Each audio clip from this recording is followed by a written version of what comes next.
Shabbat Shalom, everyone. Wow, Shabbat Shalom is exactly right. What a beautiful time of the year because, you know, it's already started getting cooler. The weather has already begun to turn back to that level. We may see a couple more hot days, but you know what? The seasons are changing. The creation is renewing itself. The earth was created, all of creation was created this time of year because you had to have seed time before you have the harvest.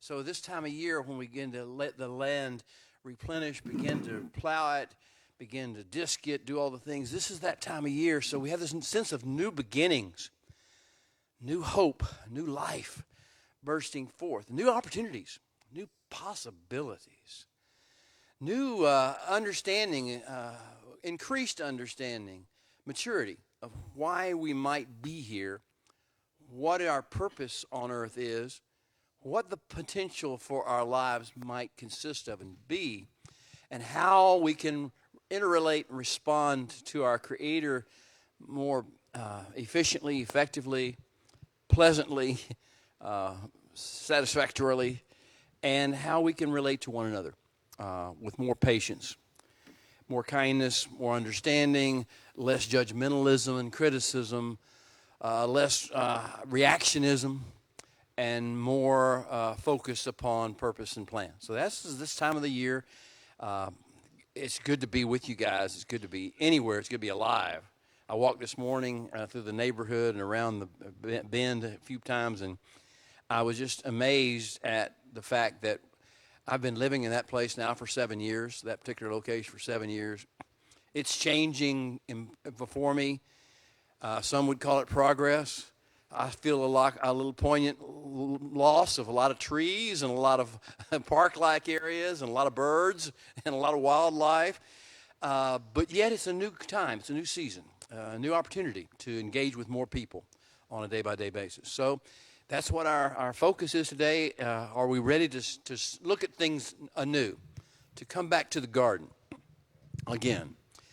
And though our garden now has thorns and thistles, and it seems to be now full of people, when before we interacted mostly with the Creator, now that garden seems to be full of toxic, pathology-filled people with raging nations and vain imaginations running crazy. Though that seems to be the world we now live in, our purpose is still the same: to be fruitful, to multiply, to expand in our influence and our impact, to take control, to take under our wing the elements of creation, the atmosphere is given to us, to nurture and tend those things, and to bring them fruitfulness and the goodness out of those things as well.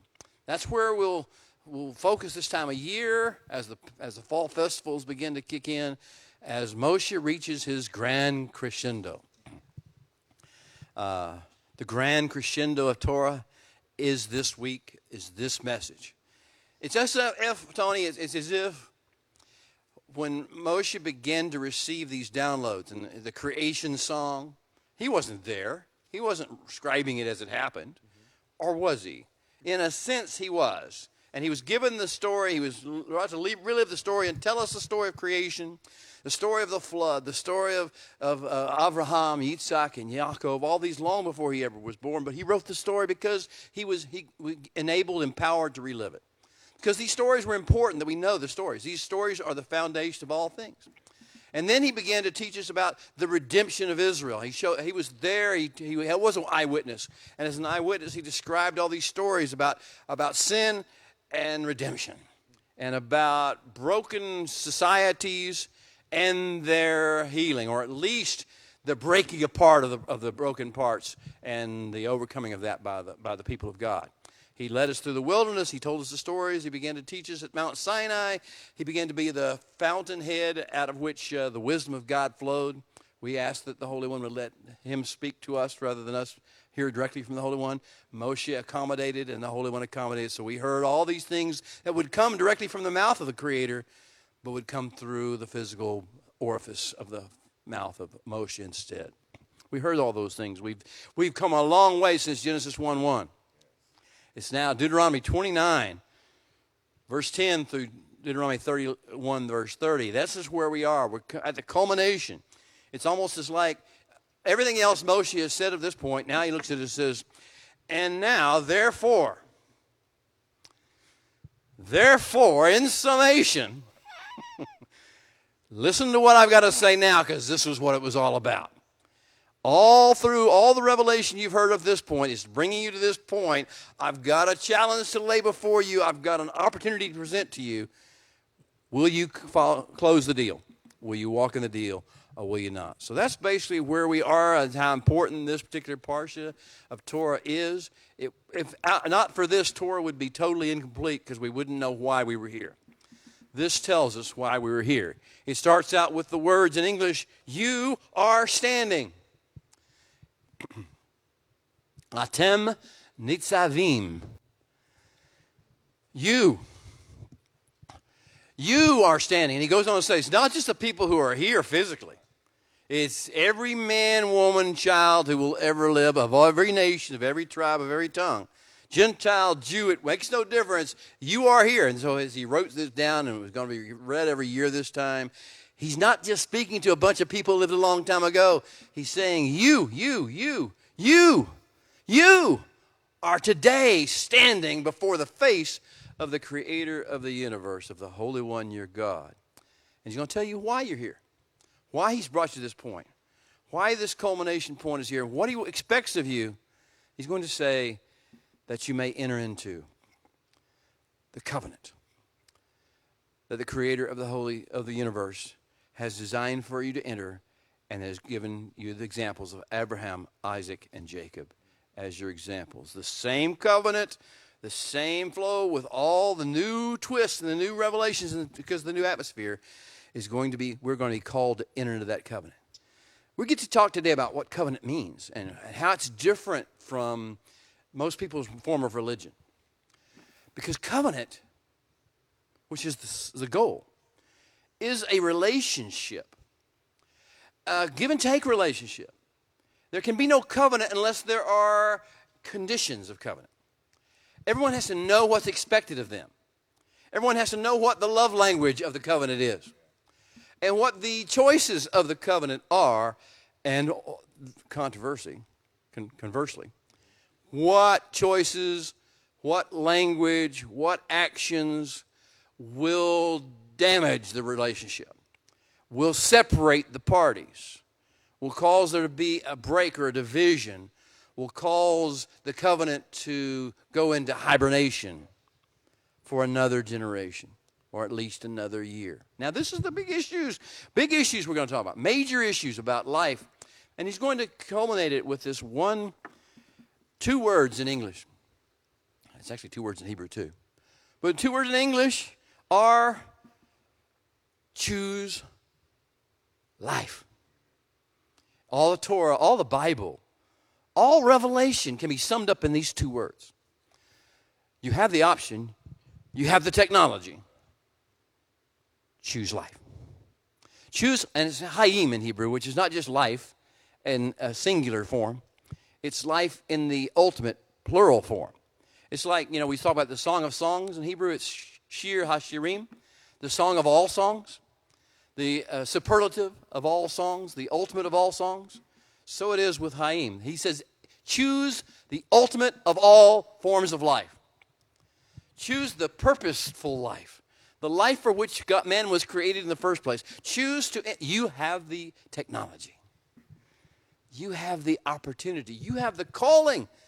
This is available to you. It's wide open. The doors are open. All you have to do is choose this form of life.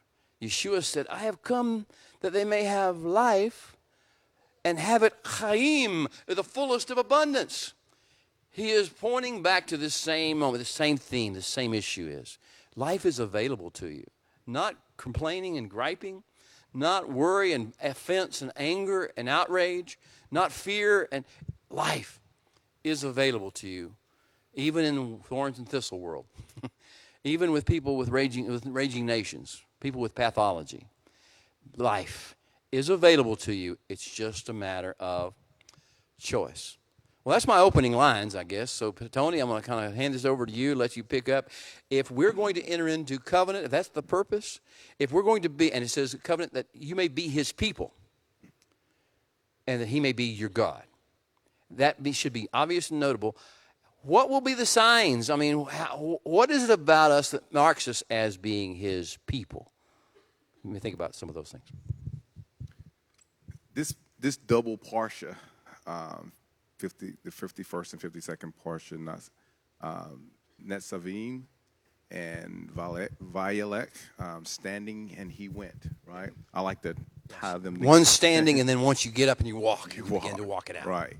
I feel like, kind of have some notes here, I feel like the principles that will be brought out of this parsha, this combined parsha, will reveal to us how we should go about our day, how we should go about our lives, and how we should go about our lives standing as pillars, right? Remember who these people are that's going to be, or that are at this moment standing. When I think of starting this parsha with that line, I think of everything they had to come through to be standing today. And I think of everything you all have had to come through to be standing today, but that's with purpose, right? You're not just standing as a testimony of where you've been. You're standing to receive direction and revelation and instruction for where you're going. And I feel like, when I think about we being the pillars of Kodashim, there are certain responsibilities we have in our communities, and he's going to lay out a lot of that here in this parsha. There is a brief outline that I could give just for those of you that have studied the parsha and would like to hear this. But at some point in this parsha study, I want to read to you Colossians chapter 3. I want to start at verse 11. I actually want to read verse 11 through 25. I think it's important we do that because I think we need to understand what our responsibilities are in the community. And I want to read that because of some of the outline of the parsha. Some things we're going to cover is the importance of unity. That's really important. We're going to talk about the importance of covenant. You just mentioned that. That's very important. I think Colossians 3, 11 through 25 is important to read because of that.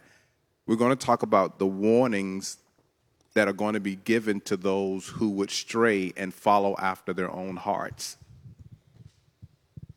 We need to talk about the promises to the exiles scattered throughout the world over the last 2,000 years, how the Holy One is promising to bring them back to the land. Amen. Yeah. That's going to happen.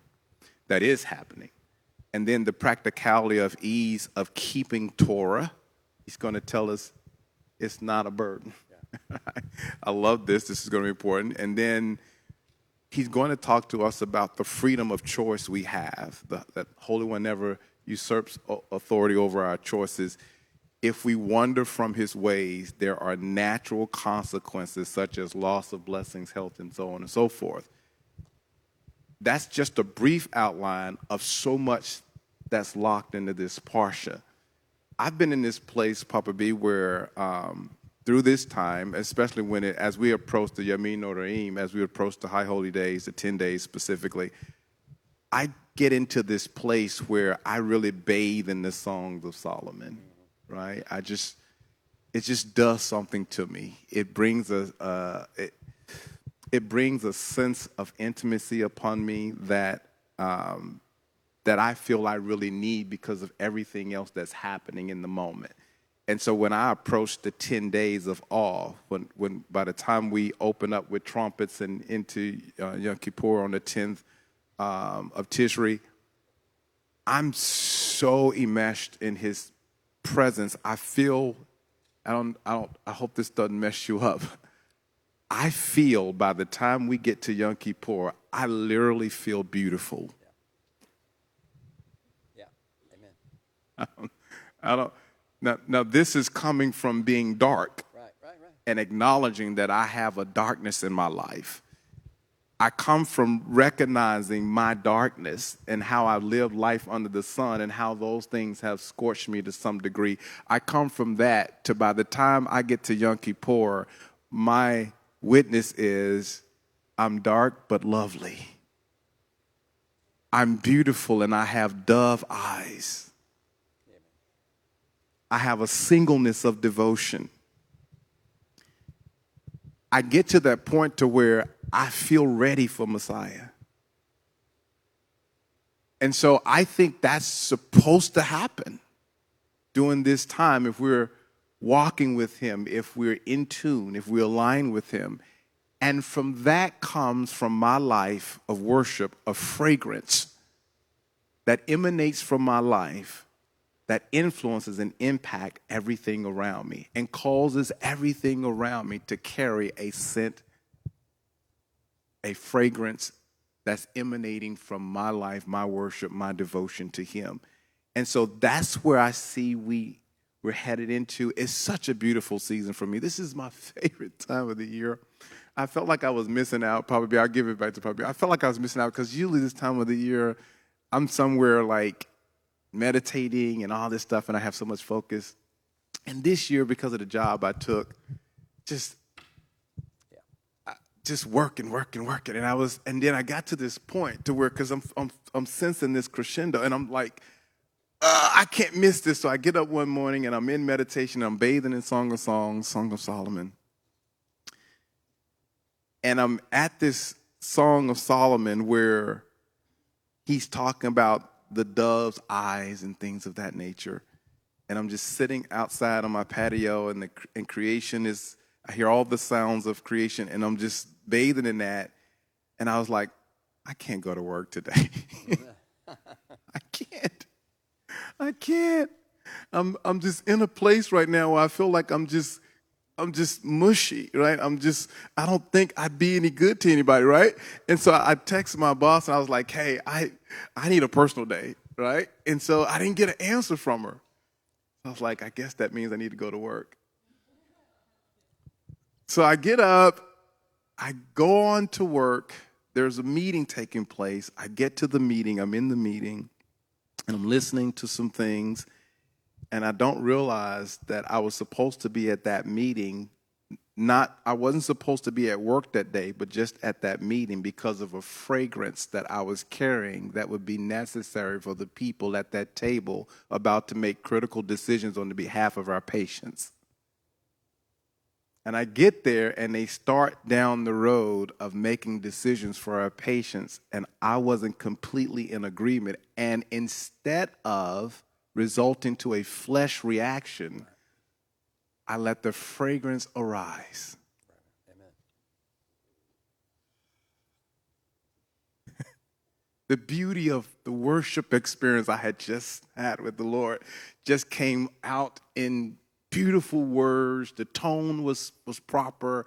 Everybody was respected. I was being firm, dealing with issues that need to be dealt with, but with such a conviction that I was able to insert what needed to be said.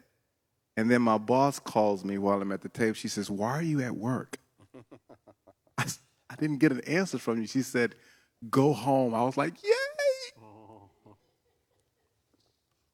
And I was able to go back home and get a few more hours of this.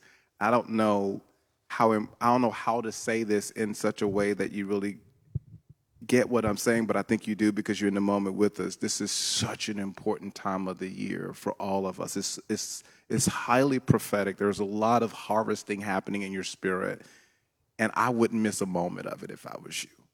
I just wouldn't miss a moment. Everything that I could absorb, every moment that I got, every hour, every moment, every second, I would just absorb. I would soak in it. I would be a sponge in this season because of all the things that God's doing. But I just wanted to share that piece. Thank you. Well, let's talk. If you got your Bibles, open to Deuteronomy 29. That's where we start Parsha Nitzavim. And as I've said earlier, 29 verse 10 carries on, finishes out the final discourse on the plain. When Moshe shuts up this time, when he shuts his mouth this time, he'll never again stand in the entrance to the tent of meeting in front of the entire gathered assembly and give discourses, long explanations of how to walk with the Holy One. He's going to change his focus completely. This is his last day of life. He's going to die today. He's going to be buried today up on Mount Nebo. But before he goes to Mount Nebo, he's going to make a round. He's going to make a last inspection tour through the camp, and he's going to go to the Levites, and he's going to do certain things there. He's going to go to the priestly areas. He's going to do certain things there. He's going to go to the heads of every tribe. He's going to go to Yehoshua, who's going to take his position whenever he dies. He's going to go in all these places, and he's going to take things with him. He's going to take gifts. He's going to take the precious scrolls he's been writing.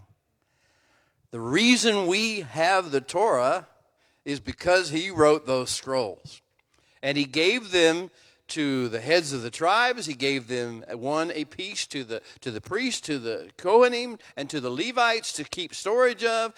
And thousands of years ago, 3,000 years ago, he did these. He put these scrolls in the hands of men, and they treasured them and cherished them, and they kept them, and they passed them down generation after generation. And they had scribes meticulously rewrite every jot and every tittle, every mark, every cantillation, everything he put exactly the way Moshe wrote it. They reproduced it exactly, and that's why we have the Torah today. This is where he's going to focus his attention the rest of the day, but he's got a few more words to say. Why wouldn't you expect this is going to be good? This is his farewell. This is the last thing he's ever going to say to the assembled multitudes at the tabernacle. And he says, you are standing. Of course, he didn't speak in English. He spoke in Hebrew.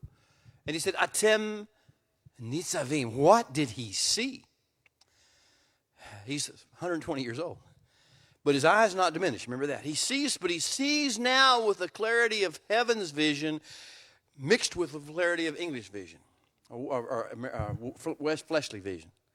And so he sees them, and he looks out upon, and he says, you're standing, not just you, but everyone of all generations, of all ages, man, woman, child, is standing in front of me. He sees things in the spiritual realm as well as in the physical realm. He sees beyond time, through time, looks to this room here at Biblical Lifestyle Center in Mwamba, Texas, in these tables in the chair you sit in, and he looks at you and he says, you are Atem Nitzavim.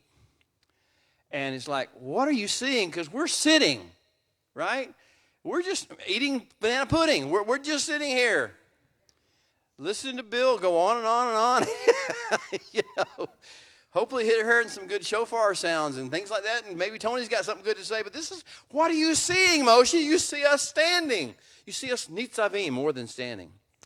And when you get to a word like this in Hebrew, and you get a point like this in the Bible, you say, where have we heard this before? What are nitzavim? Where have we come across that phrase before? Because the thing about the revelation stream of Moshe is it's all consistent. It all draws off the same stories over and over again. We have seen Nitzavim before. We have seen the idea of those who are standing in the spiritual realm, are still standing, are standing for a purpose, or standing for a mission. And so we go back to Genesis chapter 18. Immediately, if you know Hebrew, you go back to Genesis chapter 18, verse 1 and 2, and what happens is Abraham, our ancestor, our father, the father of the covenant, the father of the covenant relationship, is sitting outside his tent in the heat of the day,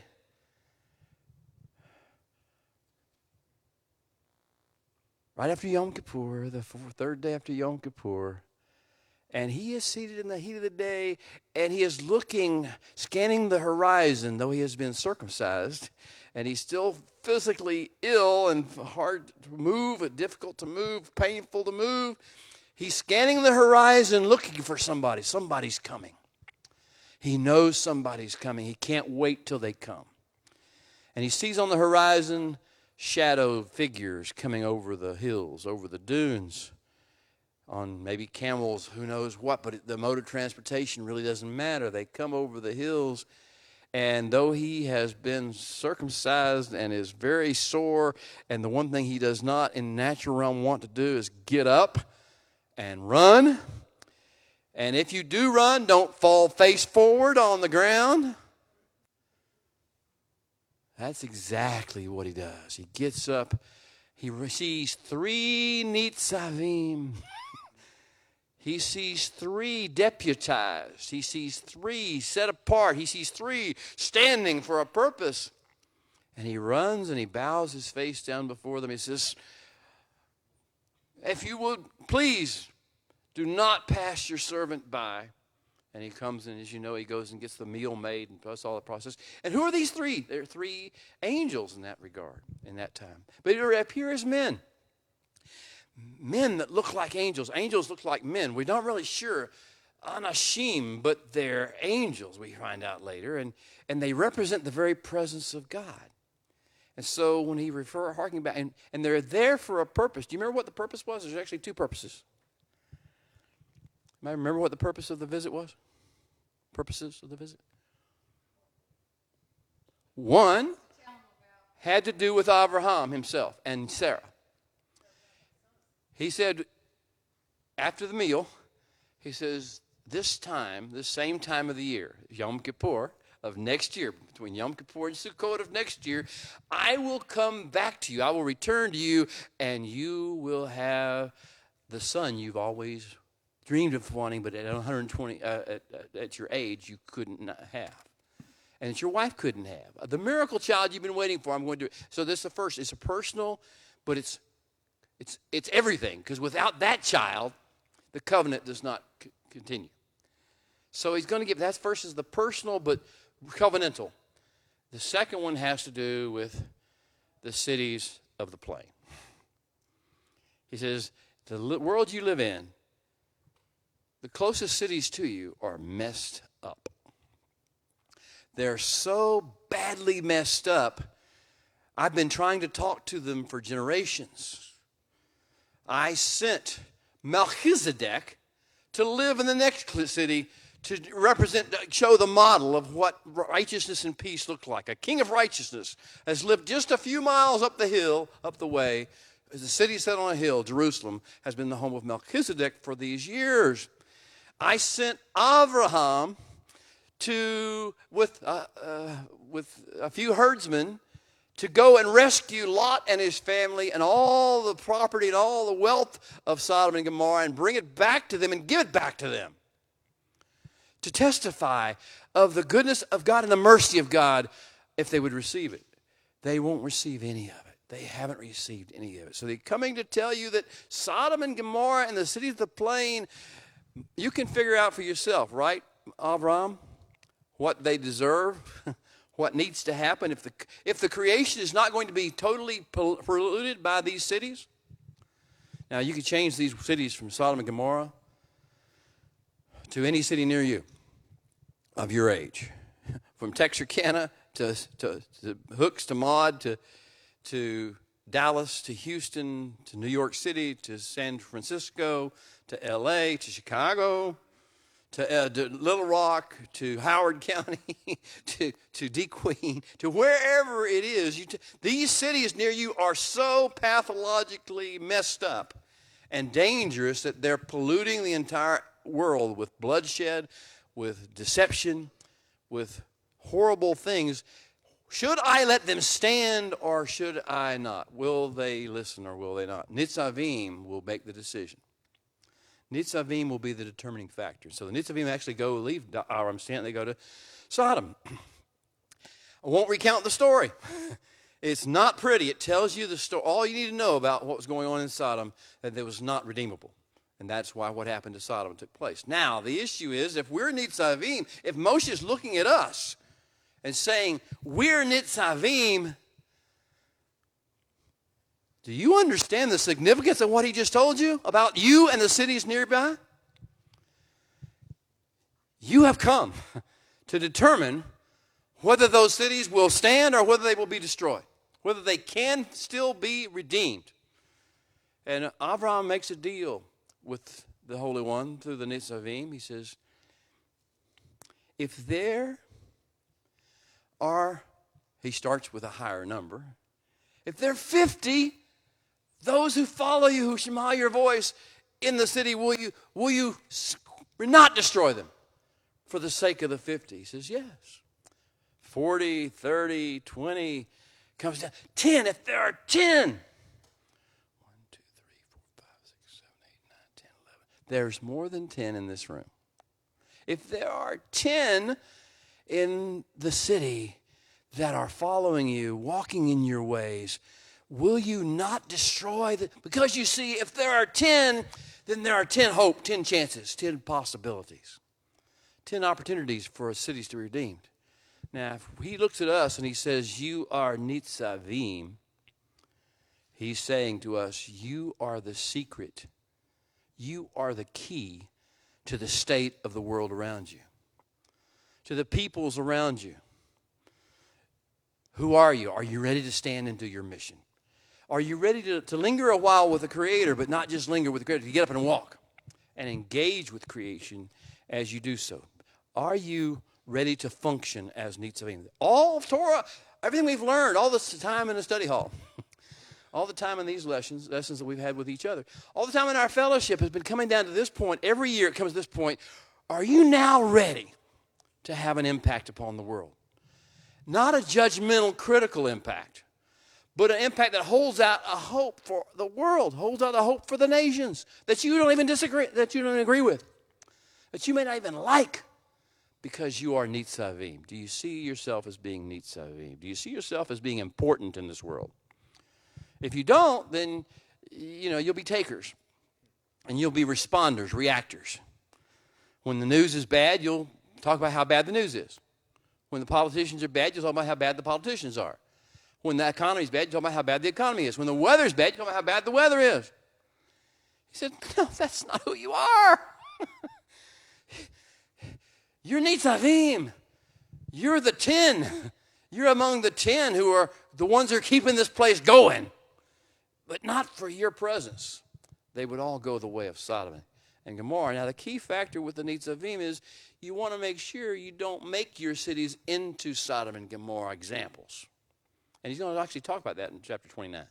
He says, here's what's going to happen is, I've got a this day scenario for you. And this day, enter into the covenant. Put aside, lay aside everything that is not for who you're really supposed to be. Get into the covenant, because you see what happens from here, from this point forward, will depend on whether you're in the covenant or not.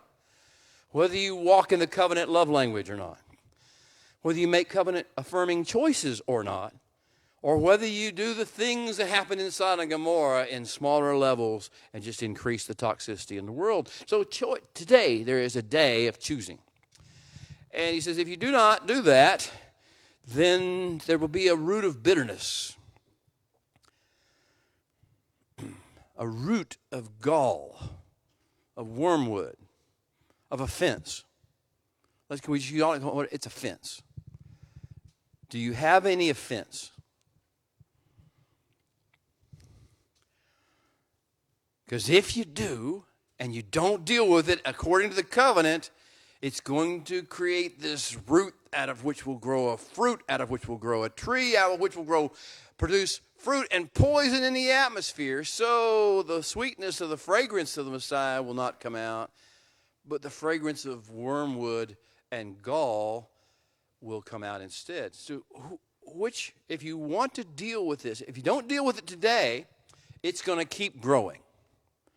Offense, unforgiveness. Oh, boy. This is why this time of year is so important. What do we focus on this time of year? First of all, we ask forgiveness for God for our own failures. And then we go around making sure we don't have anything ought against any other person. And people put it online. It's kind of silly to put it online. I guess you do the best you can in any situation. But, online. If I've offended anybody, if anyone has ought against me, I'm sorry. Please forgive me. And if you've committed any ought against me, it's sort of like, you can't do it that way. you can't do that. It doesn't work. There's nobody out there that has an offense that you're dealing with in real time. This has to be personal. You have to give up something, not just try to look spiritual. That's what those things are meant to do, make you feel spiritual. Well, I've done my duty. If they didn't get it, it's their problem. No, this is about learning how to deal with the actual offenses that are in your heart and in your life. Who are you offended by? What nationality? What race? What ethnicity? What political persuasion? What ideological? What religion? What religious group? What person of your past? What teacher? What what preacher? What leader? What elder? What person who offended you or hurt you or wounded you? Have you not gotten over it yet? And that doesn't mean it's easy to get over it, but there's a process to get over it. And it's not counseling. It's not psychotherapy. That's management. That's not healing.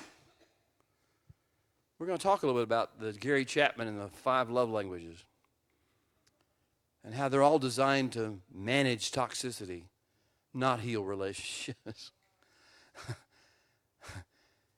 They're to control, manipulate people by giving them what you think they want. And the church bought into it. They just bought into it hook, line, and sinker. They go, oh, that's a great idea. This is how you save marriages, by admitting the total toxicity and pathology of people coming into marriage, that they're broken, that they're inadequately loved in their childhood. And therefore, you find the ways in which they're inadequately loved, and you manipulate them by giving them what they didn't get when they were in a childhood. They didn't get gifts. Give them gifts. You can control them if you give them gifts. You can call them the savage beast if you give them gifts. They didn't get hugged. They didn't get physical touch. They didn't get pleasant rubbing and stroking when they were kids. Give them pleasant rubbing and stroking and they'll follow you anywhere. It's manipulation. It's control. It's pathology management. It's like they got diabetes and you need to dose them with a little insulin. It doesn't cure the disease. It soothes the savage beast. Well, this is the way the world looks at dealing with pathology, dealing with relationships. And if they try then apply this to God, how can I please God? Here's the problem. God has no pathology. He was not inadequately loved. He is not broken. He is not needy. Therefore, all the things I can give a bunch of money to charity or to the church. That'll pacify him. That'll soothe the savage beast. I can give up my life to go to mission field. I can make myself an unpleasant coworker by telling everybody the Bible, what the Bible says about this, about that, whether they want to hear it or not. I can be religious. I can go to church a lot or synagogue a lot. I can do all these different things a lot, and I'll appease God. I'll soothe the savage. This is the love language way of the Chapmanian approach to manipulation and control of other people. And try to do that with God. And he is not impressed. He will never be impressed by that. You can't give enough money to impress him. You can't give your life and impress him. You can't do any of these things and impress him because he calls you to do one thing. You are standing today to enter into covenant with all of its instructions, with all of its guidelines, with all of its conditions, with all of its ways, and to walk in this way of covenant, because this way of covenant is the secret to keeping Sodom and Gomorrah from being destroyed in your neighborhood. This covenant is the way of life. This covenant is not, I'm not talking about some way to get to eternal life, to go to heaven when you die. That's taken care of somewhere else. This is about what we do while we're on the earth. In this age, he says, right now you're standing. This day, enter into covenant. Before the darkness approaches and life ends, ebbs out, and your heartbeat quits. No, now, in this age, enter into covenant with the Holy One. So what are if he doesn't get sucked into our love language concepts of gifts and affectionate touches and hugs and words of affirmation and all the things that we manipulate people with and try to soothe the savage beast of their toxicity with because they were inadequate to love. If he is not susceptible to that, what moves him? What moves him? Any ideas? Deb.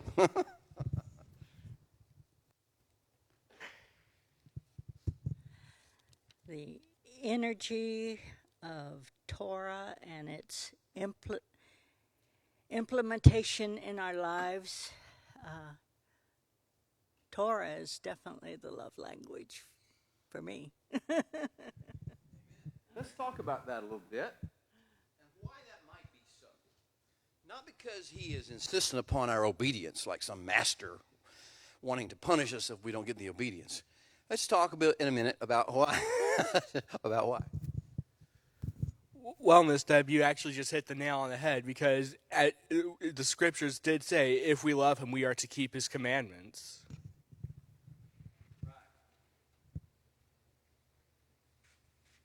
Now, if you've anybody who has traveled over the sea, over the nations, to a nation where they don't speak English?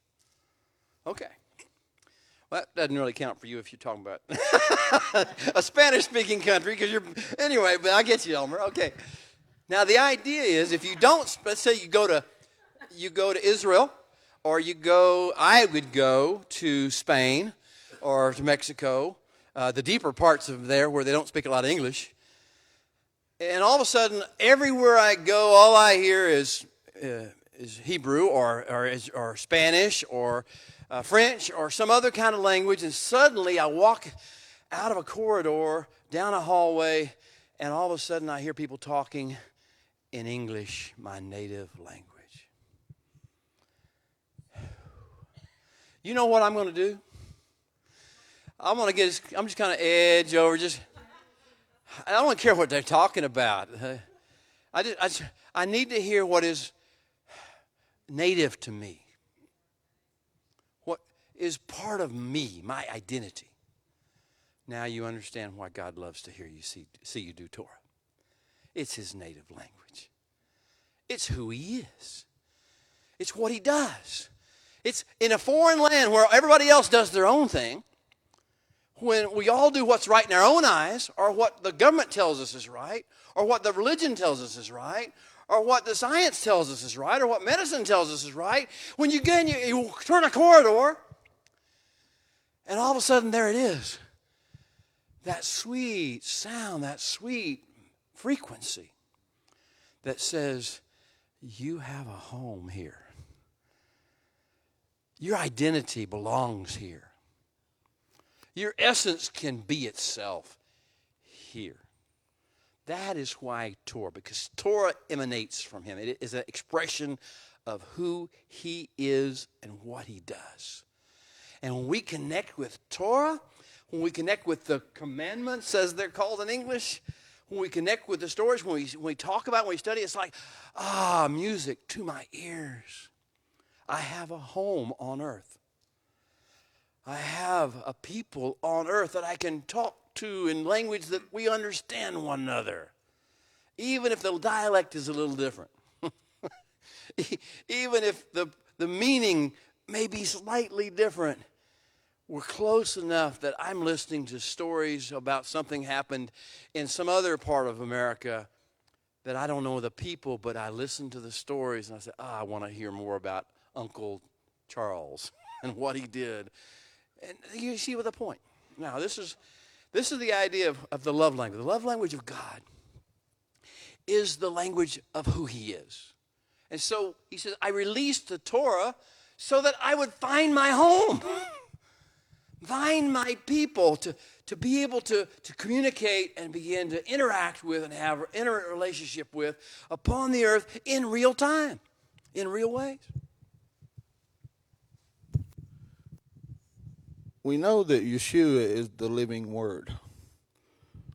So our Savior was the living Torah.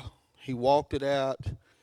He is the personification in flesh of Torah. So there is such a disconnect from Torah with the modern church So my question kind of is, are there some effective ways, how do we heal that disconnect with the church for them to realize the importance of Torah and the relevance of it today? Even Jewish people a lot aren't going to accept Jesus as the Messiah because the church presents him as someone who is disconnected from Torah. So are there some effective ways that we can, here in our day as we're walking Torah, that we can help heal that disconnect? It's really interesting what you're saying here, because the disconnect is real. And I think it's interesting that what you really don't find anywhere is in the Gospels and the accounts of Yeshua's life. You never see him saying the things that other people are saying today. You never he says, forget the Torah, it's all over with, it was a bad idea. He says, if not one jot or tittle, not one mark will leave the Torah, will be taken from the Torah until all things are made new, until all things, the end of the days comes. And they're still here. The heavens and the earth haven't passed away yet, so they're still here. He says, if someone teaches, if anybody teaches that against these commandments, then they're the least credible, the least valuable, they're saboteurs to the kingdom of heaven. So Yeshua's not our problem. His teachings are not our problem. It comes in by someone who didn't speak Hebrew as his native language, but learned it as a religious language. A man who meant well and did many good things, Saul of Tarsus, but his main language was Greek. And in Greek, you think totally different than Hebrew. And the way you express yourself has a finiteness and a crudeness to it in the Greek, and that comes into the English. English language is an adaptation of the Greek. So the English and the Greek languages both have this crudeness of attack that does not understand the richness and the fullness of the Hebrew. So Yeshua never told us he was doing away with Torah. We read it through a translation of a Greek thinker that Torah is done away with. And therefore, no wonder the Jewish people could never accept the Jesus we offer, because we redo Jesus under the lens of what we think Paul said by virtue of a translation of a Greek thought, and we now begin to do what is totally unfathomable. Take the Hebrew nature, the Torah nature, this is my home, this is my people, this is my essence, out of Yeshua, out of Jesus, and turn him into a Roman Catholic. And I got nothing against people who are Catholic. My wife, my beautiful bride, grew up Catholic, and I loved her parents, and they maintained that faith. Now, the key is, I don't want to think like a Roman Catholic. I don't want to approach God like a Roman Catholic. Though they may be good people and have goodwill and do good things, I want to approach the Holy One in his own native tongue, his own native language, his own native ways. I want him to feel at home and not to feel like, oh gosh, we can have a good relationship one-on-one, but when he gets out and starts talking about praying to Mary, oh my gosh, they're going to get confused. The world's going to get confused by this process. When they start putting me on stained glass windows with a halo over my head, the world's not going to, when they start focusing on an emblem like the cross as a T-shape made out of gold or silver, what are they thinking? It's going to turn the wrong message. The message is not some piece of jewelry or some piece of metal. The message is living and breathing, and he's not dead. And he's not living on the cross or dying on the cross. He's alive, and he's living in the heavens, and he's bringing forth and broadcasting from heavens all the things that he does. Well, this is the key factor of learning how not to get caught up in this division or this separation, or this deception. The Hebrew Messiah is the Hebrew Torah living and breathing among us. And he will always do what the Torah says, always did what the Torah says, will never teach us to do something the Torah didn't say. or tell us not to do something the Torah did say. So the issue of the love language. If we're Nitzavim, if we're standing, what does that look like? In the midst of a world that is falling, collapsing, raging, what does it look like for us to stand? What you think the elements of that would be? What are the signs? Yeah. I wanted to go back to Troy just for a second because he's answering it right now, right? The standing. I don't want to be wise about this. So this whole syncretic movement that has caused all of the different groups to mix and mingle and all that good stuff and come out with some mixture of faith. I think that the issue has been that those of us who live Torah are not very consistent and not very confident ourselves in what we're doing, right? And so when we stand like we're supposed to be standing, I think there is an unplugging from that so that there is a accurate mirror that leads back to that connection with Yeshua.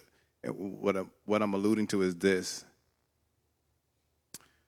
I think we show, if my kid acts a certain way and I want to discourage that behavior, I shouldn't show up with as much energy to that as I show up for when that child is behaving the way he's supposed to, right? More energy is given to celebrating even in the moment when he's doing those things he should be doing. And I'm going to read this in a second because it alludes to that. I don't show up with celebrations and energy when my kid is not behaving according to the way he's been trained. We've kind of done the opposite. And so we've told children that when they behave in a way that brings negative consequences, we're going to show up in a big way and have a party, right? We show up with all this emotion. We show up with all this energy. They get all this attention for behaving in ways that are not characteristic of that we've trained or taught them to behave in. And then when they do something good, I'm going to use that word loosely, when they behave in a tov type manner, we don't show up with the same energy, right? And so what have we told the kid? How do they get energy from us? By misbehaving. I'm going to show up when you misbehave. I'll barely notice you when you do anything good, right? I think we've said to this system and to this religious system, this syncretic religion, I think we've said to them that we're not sure that we're showing up for the right things, right? And so we're kind of still plugged into that. And we're still in some way encouraging that behavior and encouraging those messages that are in error because we're still plugged into it. But here he said this in Deuteronomy chapter 29. He says, I'll start with verse 15 or 16. For you know how we lived in the land of Egypt and how we came directly through the nations you passed through. And you saw their detestable things and their idols of wood, stone, silver, and gold that they had with them. So let there not be among you a man, woman, family, or tribe whose heart turns away today from Adonai, our God, to go and serve the gods of those nations. Now, we don't like to really say that those type of belief systems and those type of messages are tied to idolatry, right? We want to keep from saying that because we don't want to hurt anybody's feelings and we don't want to be separated from our families and cause distractions and things like that. But the truth is, this is the way that this is what we saw in Egypt as we passed through the land. And we were not supposed to pick any of those things up and carry with us, right? And so he says this, so let there not be among you a man, woman, family, tribe, whose heart turns away today from Adonai our God to go and serve gods of those nations. Let there not be among you a root bearing such bitter poison and wormwood. If there is such a person, when he hears the words of this curse, he will bless himself secretly, saying to himself, and this is what we see in a lot of the religious systems of our day, especially the syncretic religions, he says, I will be all right. I hear the curses, I'll be fine. Even though I will stubbornly keep doing whatever I feel like doing. It's based on feelings,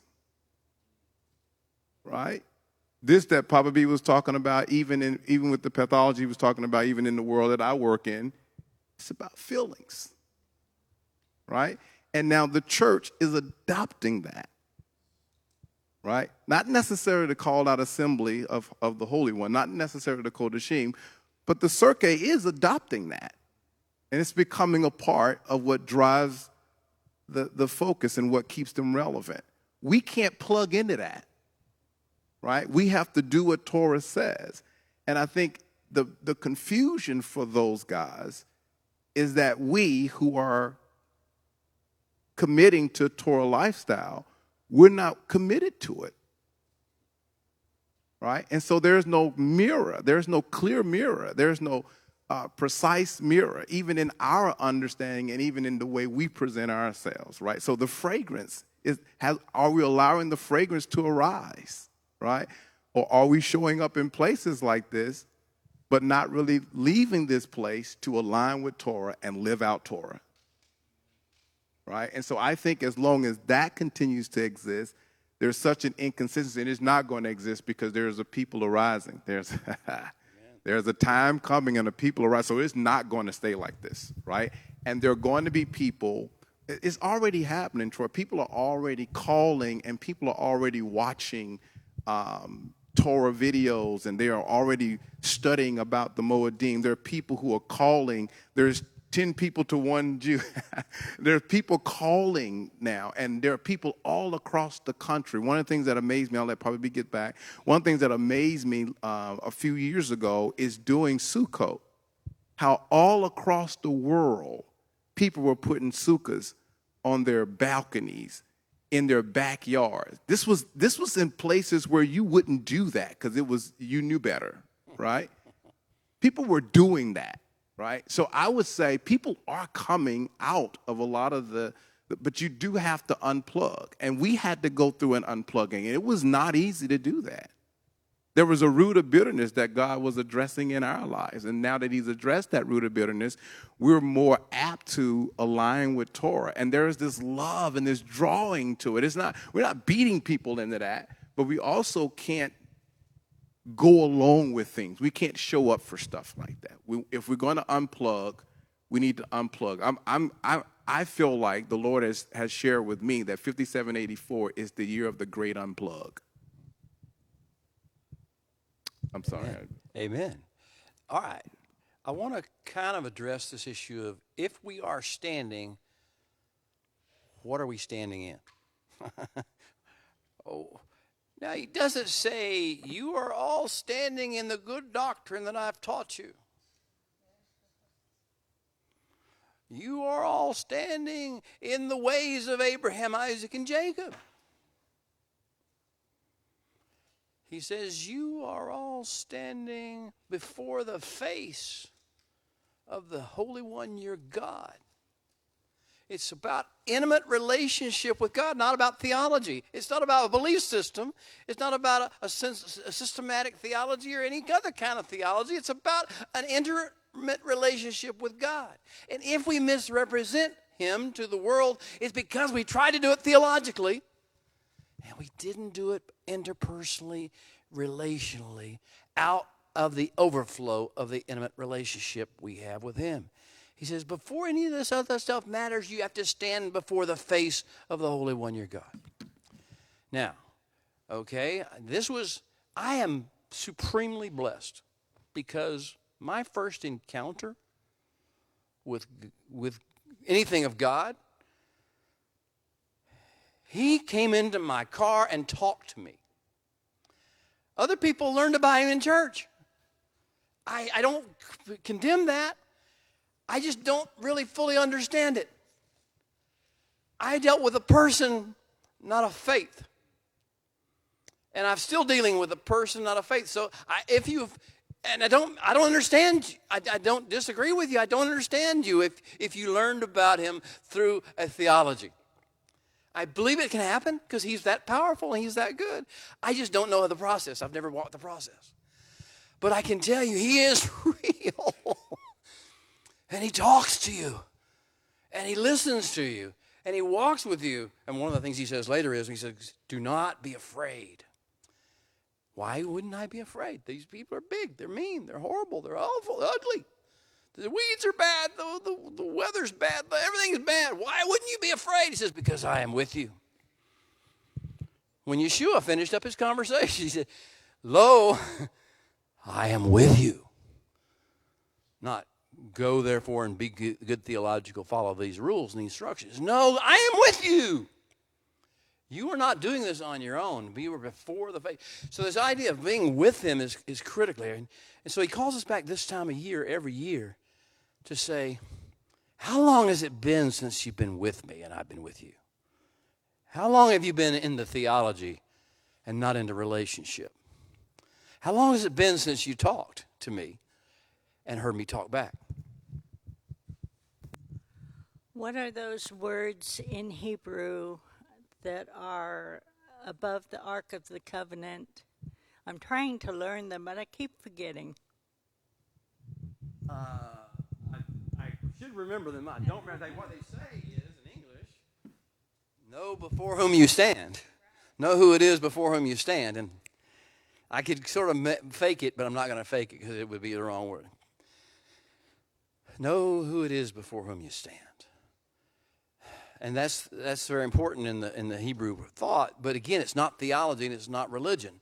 The idea is, no, this is a personal relationship that we have. That's why the feast of the fall feast that we're talking about, Yom Teruah. Yom Teruah, the day of the blowing of the trumpets. Why do you blow the trumpets? Because we're crowning a king. Why do you respond to the sound of the trumpet? Because it's calling you to come and meet with the king. It's calling you when you hear the shofar. It's like something inside of you is like, heaven language calling me. I got to talk to the heavenly person. It's drawing you into not into some new form of religion. It's drawing you back to him. He's the king, and he's the one we're crowning as king. Every year, this time of year, we recrown him as king. And then 10 days later, we meet with him again. It's again, we appear before the judgment seat. We rehearse our own death. We will one day physically die. More than likely.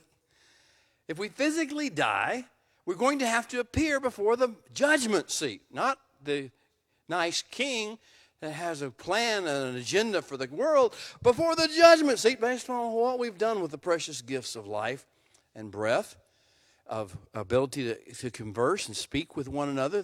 Animals can't do that. The ability to have impact upon society in such a time as we're given to live in. What have we done with those precious gifts and opportunities? We're going to have to give an account for that.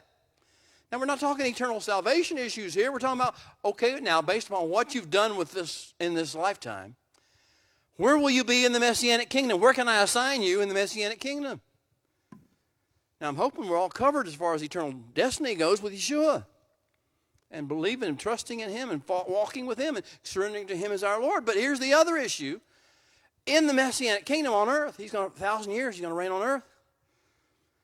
Can God trust us to put us in a place, in a position? He says, in that day, 10 men of every nation will come and grab a hold of the tzitzit, the tassels of one Jew. If we're going to do the 10 by 10 ratio, because I want 10 people in the community, in the city, if there are 10 righteous ones, now we got 10 from the nations coming to the one, each of those 10. 10 to the 10th power. We see how the harvest begins to work in this process, how it's designed to work. If we're going to do that, what do we need to have shown, proven to him here on earth? And what preparations have we needed to make in our own lives in order to be ready to step into the position he wants to put us in? People say, I'm going to rule with, I'm going to have a territory to reign over. We will reign with him, right? Revelation chapter 21, we will reign with him for 1,000 years. So I'm going to have territories. He says, well, hold on now. Your territory may be about 3 square inches. Where nobody comes, nobody goes, because you can't be trusted to talk to people. You can't be trusted to behave around people and let this fragrance arise, the kingdom fragrance arise.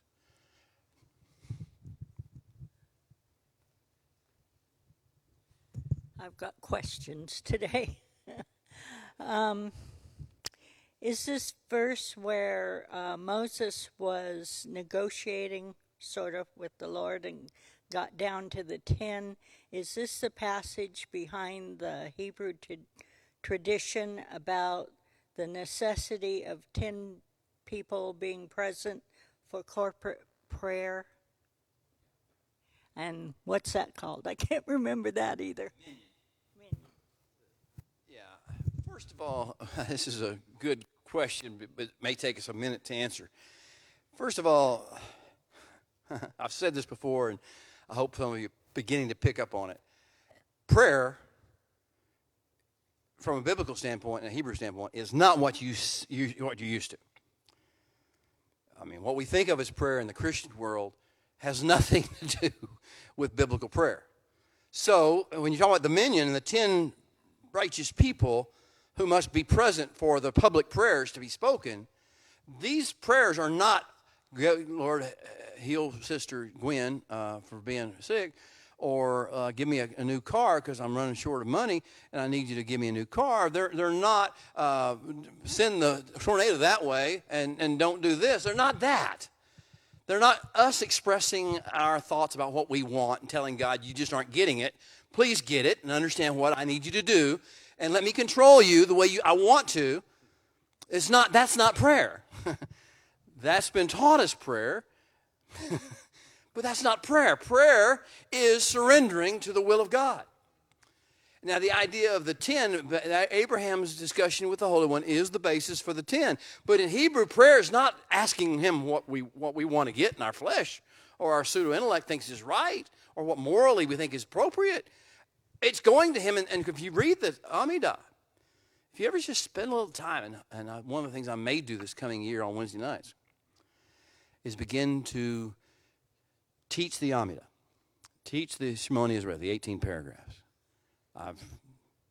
At least part of what I'll be doing this year will be based upon that, because unless we understand prayer as the Bible gives it, then we can't understand why it's so important that people do it and gather together to do it. It's not asking questions. It's reciting the very things that are his plan. There's the 18 paragraphs are all his in-game plan. Different facets, 18 facets of his in-game plan. We aren't making this stuff up on the spot. So 18 people who gather together and pray for the in-game of God to be manifested in these 18 ways. The fullness of the description. That's the idea. So yes, the idea is if there's 10 doing that, then there are 10 vessels through which he's hearing the language in the city, 10 vessels through which he's hearing this language that's offering and inviting him to come and do what he wants to do anyway.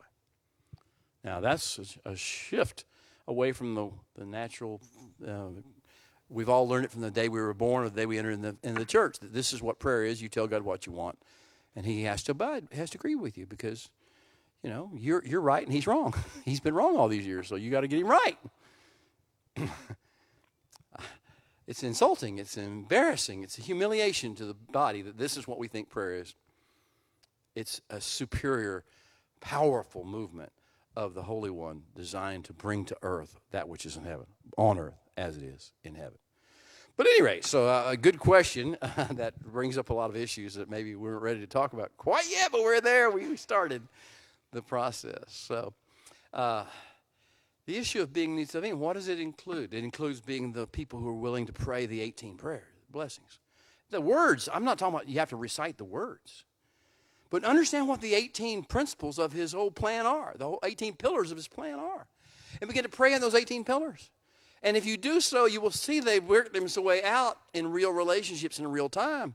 Much better than you asking for a new car or another house or, more money or, somebody to be healed.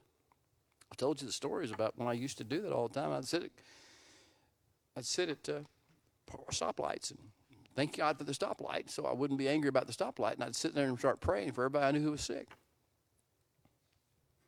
And I had certain things I repeated all the time, Some of them were very Hebraic. I'd say, give them a refuah, a complete wholeness of restoration. And more others were more like just banish the disease from their body and, increase their immune system's ability to function and work. All the things I normally formula prayers that we don't think are formulas, but are formulas because you say them 2 or 3 times, they're formulas. Hello? You say, those Jewish people do those formulaic prayers. Listen to yourself. Listen to the way you say things over and over and over again and say, I'm being spontaneous. No, you're not. Be real. Well, at any rate. So the idea is, and I'm sitting there in the parking lot going through my litany of things over the sick people that I know, and all of a sudden he says, you don't want me to do that. Yes, I do. I think I do. Why don't I? He says, because you don't realize the chain reactions that one thing starts. You don't realize the effect and the impact. You don't see it. All you see is you want this done. And you want it done now. It's like I go to Burger King. I want them to put, no onions, lettuce and tomato and mayonnaise. And I don't want them to put, any of that other stuff on there. I want it my way. I don't usually get it that way, by the way. But at any rate. And the Holy One says, listen, do you understand? I really know about that situation. Let's talk about it, but don't tell me what to do. Let me tell you what is going to happen and give you enough key to where you know how to deal with the situation in a way that fosters the plan I really have. And you can speak into it and deal into it and bring life into it as opposed to getting upset when I didn't answer if I'd answered your prayer, there would have been, as Tevye said, would it spoil some vast eternal plan if I were a wealthy man? Yeah, it would. You don't understand how it would, but it would mess up your family's life. It would mess up your neighbor's life. It would mess up the distribution of wealth that I've given in the earth, the design in the earth, according to what you think you want to see happen as opposed to what I've decided should happen. Well, this is a good question about the 10 and about the prayer. And it's time for a break, I think, at this particular stage. So we're going to come back in a few minutes. Be thinking about what questions you want to ask as we get into this issue of what the covenant consists of. How it's different than religion and theology. How it is impactful as opposed to divisive. How it is unifying in the world and healing in the world as opposed to divisive and bringing a critical spirit and causing people to have distrust. And I will tell you one little story before we go to break. As you know, most of you know, I have grandchildren, and one of them is now 8 years old. 9 years old. 9 years old. Whoa. Alita Rose, Alita Rose. Well, Alita Rose, I pick her up from school Friday afternoon. Public school. Her parents have done public school, even though we did them homeschool. But she goes to public school, and it's Friday, and Friday in the lunchroom is pizza day. Now, this is not a Jewish school. And so the only pizza they have is pepperoni pizza. And so she goes through the line, and they put on her plate a piece of pepperoni pizza. She says, no, thank you. And so she has her drink, her milk, or whatever she's drinking, and an empty plate. And she goes and she sits down at the table, and she drinks her milk. one of the monitors, one of the table monitors, the teachers who were on duty, comes by and looks and says, "Why don't you have any food on your plate?" She said, "Well, because the only food that was available was a pepperoni pizza, and our family is Jewish background, and we don't eat that. God tells us it's not for us, not for us." And the woman, she says, "Well, you got to eat something." "Honey, you got to eat something." And she goes back and she finds stuff that doesn't have pork in it, and she brings a plate full back to my granddaughter, Alita, and, it's salad, and it's stuff, which Alita's cool with. She likes salads. Go okay with it. She eats a salad. She does all sorts of nice things, and everybody around is looking, what's what's the deal with you? I mean, pepperoni pizza ain't that great. It's all rubbery and old and whatever, but you're eating this fresh salad, and she's just over there just eating away. And she didn't say a word to anybody till somebody asked her about it. She didn't say, "You guys are eating pepperoni. That's nasty. That's an abomination to God." God specifically said it's an abomination. What are you going to say with that, okay? Well, she didn't do that. She just sat there and at her plate, drank her milk until somebody came along, and one of the 10 of the Gentiles men of the Gentiles came to a little girl and asked her, "Why aren't you eating anything?" And she said, "Well, and she explained to him very calm, "For us, we don't eat that. That's not food to us." And so they went and said, "Well, we got to get you taken care of." And there was this sense of stirring up, incitement in this teacher, this public school teacher, to say, "Well, I got to take care of this somehow. I got to abide by what you do and bless what you do, but you still need to eat." And I thought that was a good way to understand that we don't have to be noisy and loud and divisive about this stuff. Just do what we're created to do. Give and eat what we're supposed to eat. Talk like we're supposed to talk. Use the vocabulary we're supposed to use. Don't use the vocabulary we're not supposed to use. Don't get talking about politics and all the angry stuff that people are, even though they got basis for it. Look, our job is different. Our being is, we're here for a different purpose than the rest of the world. And Sodom and Gomorrah depend on us. The nations and cities around us that look like Sodom and Gomorrah are depending on us to come and be the 10, be the vessels, be the light, be the ones who pray the 18 paragraphs, or the essence of the 18 paragraphs, in order that we might begin to align with his divine plan and his will, as opposed to what we think is morally right, or we like, or we don't like, or we dislike, or don't dislike. Well, it's time for it. Does everybody enjoy the story? Yeah. Troy, that's the example that I was talking about. That's the great unplug, right? And that's how the reconnecting is going to take place, right? It's not by us getting a YouTube channel where we can shoot down every religious group that's speaking against the Torah. This is what I'm talking about right here. This is a real life example. It happens in real time in the midst of a cafeteria with a little girl whose families taught her to believe and live a certain way. We're human beings, not human doers, right? We're being, right? We're being the light, and that's what the light to the nations is going to look like. So for anybody that was hearing that conversation, Troy, I'm so glad you brought that up, because it's a huge issue right now, right? And we're so passionate about trying to reconnect people to Yeshua that we're over functioning in their space, and we're actually driving people away from Yeshua versus drawing people to him, because we're not carrying the fragrance and the scent that we should be carrying, or in its purest form. That was that scent, that fragrance emanating in its purest form. I just don't want to eat that, right? And her willing to have an empty plate with milk, right? And that's my question to us. Are we willing to unplug and have an empty plate with milk, so that the nations of the world can reconnect to Yeshua because of our choice to have an empty plate and some milk? All right. It's break time. Y'all get some coffee or some drink or some banana pudding if there's still some left. It's really good. And I'll see you back at 20 minutes till 12. How you doing, Bill? Good to see you. Shabbat shalom, man. Quick question, if you want to get a quick